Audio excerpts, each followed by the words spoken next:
હવે તો બધું આ અલગ અલગ અટાણ સુધી માણા લગ્નની પાર્ટીઓ કરતા હતા. હવે તો એવો કાળ આવશે ને છૂટાછેડાની પાર્ટીઓ દે.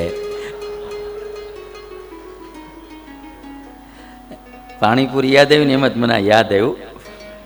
આ તમે જોજો પછી તો એવા કંટાળ્યા હશે ને છૂટું નહીં થતું હોય કોઈ રીતે.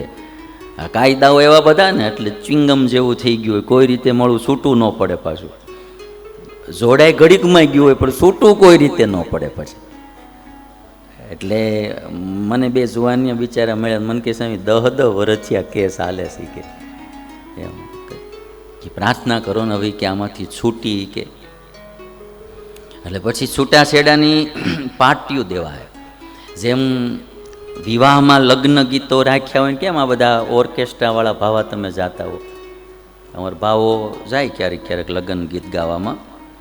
એટલે એમાં લગ્ન ગીત હોય પછી તમે જોજો એવો સમય આવશે ને છૂટાછેડાના ગીતો તમારે ગાવા પડશે. આ તમારે એવા બનાવવા પડશે ને પછી ગાવા પડશે. અને એમાં જે બે રાજી થતા હશે ને જેના છૂટાછેડા એ વાત જવા દે. લગ્નમાં જેટલા રાજી નહીં થતા હોય ને એટલા એ રાજી થતા હશે. પછી એમાં કરવું એવું પડશે, સ્ટેજ બેના અલગ અલગ બનાવવાના. આ બાજુ આ બેઠા હોય ને આ બાજુ આ બેઠા, વચ્ચે તમારે રહેવું પડશે. અને પછી એના જમણવાર થતા હશે ને તો અહીંયા પાણીપુરી હશે ને તો પાણી આ બાજુ હશે ને પૂરી ઓલી બાજુ હશે. ભેગું કાંઈ નહીં, એમ નોકું નોકું બધું જ થાય. એટલે હું તમને મૂળ વાત કરતો હતો એ તો કયો. એટલે પાણીપુરી જેને બહુ ભાવતી હોય ને 5 વાર તમે પાણીપુરી ખવડાવો એટલે રાજીનો રેડ થઈ જાય. કોઈને બહુ મોબાઈલમાં રસ રહેતો હોય તો એકાદો તમે મોબાઈલ લઈ દો એટલે રાજી રાજીને રાજી. કોઈને કપડાનો શોખ હોય 5 જોડ કપડાં લાવી દો એટલે રાજી. આ લોકના માણાને રાજી કરવામાં લાંબી જરૂર ન પડે. પણ મેં કહ્યું એમ કે કોઈ ભક્તને રાજી કરવા હોય તો તમારે સારું જીવન જીવવું પડે. કોઈ સંતને રાજી કરવા હોય તો સારું જીવન જીવવું પડે. હનુમાન દાદાને રાજી કરવા હોય કઠણ કામ છે, એ હેલું નથી ભાઈ. ઈશ્વરને રાજી કરવા એ બહુ કઠણ કામ છે. અને ઈશ્વર તો કેવા ને કે સેજ પણ ભાવમાં ફેર પડે એટલે એને પોહાય જ નહીં. લ્યો આવું એનું ખાતું. એને કેમ રાજી કરવા? એ તો હનુમાનજી જેવા, દાદા ખાચર જેવા, ગોપીઓ જેવા કોક રાજી કરી શકે. ભગવાન કૃષ્ણને કોઈ નો રડાવે પણ માં યશોદાનો પ્રેમ એ રડાવે. બાકી કૃષ્ણને દુનિયામાં કોઈ નો રડાવી શકે. લ્યો એને આમ જોવો ને તો સ્થિત પ્રજ્ઞતાની વાતો ગીતામાં કરી હોય એ માણાને વાત શું બીજી કરવા હે ભાઈ? હા, એને હર્ષ શોકની હેડકી જ ન હોય. પણ ભાવ ને પ્રેમ સાધુતા જોવે તો ભગવાન પણ ત્યાં એકદમ દાસના દાસ થઈ જાય. સારથી બનીને અર્જુનનો રથ હાકે. પતરાવાળા હેઠા પતરાવાળા ઉપાડેલો આ યુધિષ્ઠિરના યજ્ઞમાં કેવા કેવા કામ કરે. અર્જુન રથમાં આમ ધનુષ રાખીને બેઠો હોય, ભગવાન એના ઘોડાને પાણી પાતા હોય. બોલે ને એ તો તમે વિચાર કરો.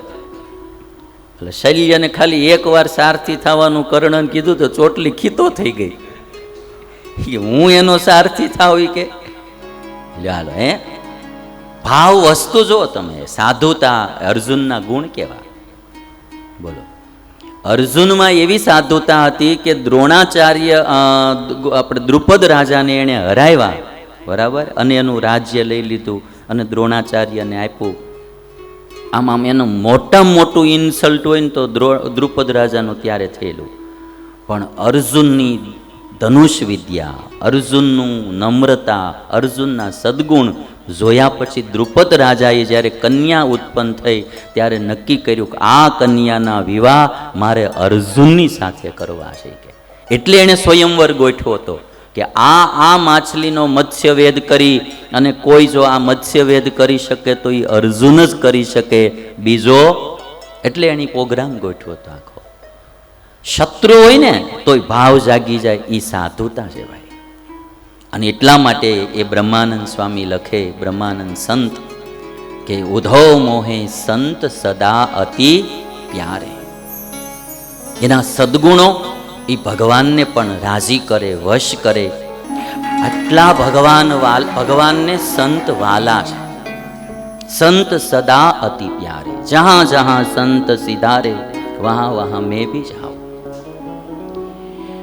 આ જે અમુક ચીજ છે ને, તમને હજી બહુ ખ્યાલમાં કદાચ આવે ન આવે. આ દાખલો બધો છે ને માનવ જન્મનો, એ સાધુ થવા માટે. ભગવાનને વાલા થાય એવા આપણે સાધુ જીવન જીવીએ. અને મારે બી 30 વર્ષ તો થઈ ગયા ભગવું પહેર્યું એને. ઘણું બધું હું જોયા કરું, જાણ્યા કરું. એમ લાગે કે આ દુનિયામાં સૌથી કઠણમાં કઠણ હોય ને તો એ સાધુ થવું છે ભાઈ. એક એક ગુણ કેળવવો ને બહુ કઠણ છે. લેવા દેવા વિનાના નડતા હોય ને ક્ષમા રાખવી એવું હેલું કામ નથી. હાવ પ્રયોજન વિનાના ચગડોળે ચડાવતા હોય અને છતાંય ક્ષમતા રાખવી કે એના પ્રત્યે ઘૃણા ન થવા દેવી, અભાવ કોઈનો આવવા ન દેવો, કોઈને નડવું નહીં. દયા, ક્ષમા, તિતિક્ષા, માન અપમાનમાં ક્ષમતા, આ બધું કામ બહુ કઠણ છે. અને એવા સાધુ જે થાય તે સાધુઓ તો હજારોના કલ્યાણ કરે. કેટલાય જીવાત્માઓના હૃદયો પરિવર્તિત થાય. એવા સંતથી હજારો જીવાત્માઓ સુખી થાય. આમ એના ઓટોમેટિક એનામાં આમ સુધારા મળે આવવા.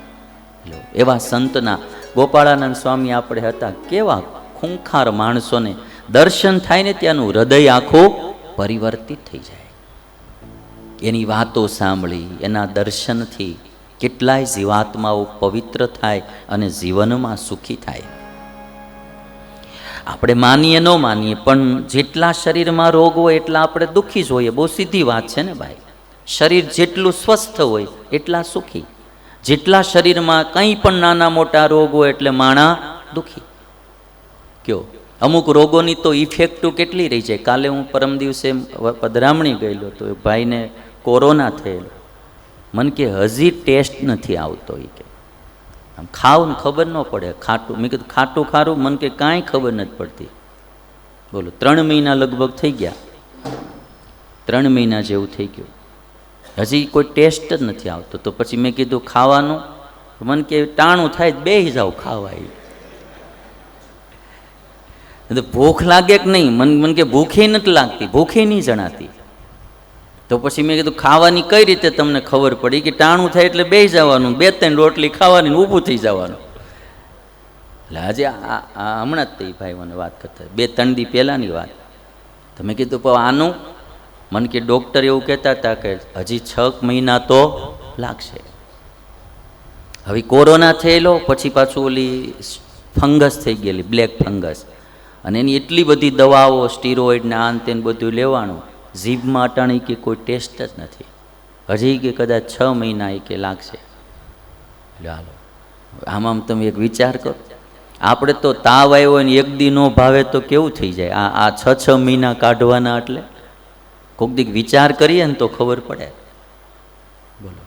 એટલે શરીરમાં રોગ એ દુઃખનું કારણ છે. જેટલું સ્વસ્થ શરીર રહે એટલો માણસ સુખી રહે. એમ જેટલા શરીરના રોગો છે ને ભાઈ, તનના રોગ, ઈથી ઝાઝા મનના રોગ છે.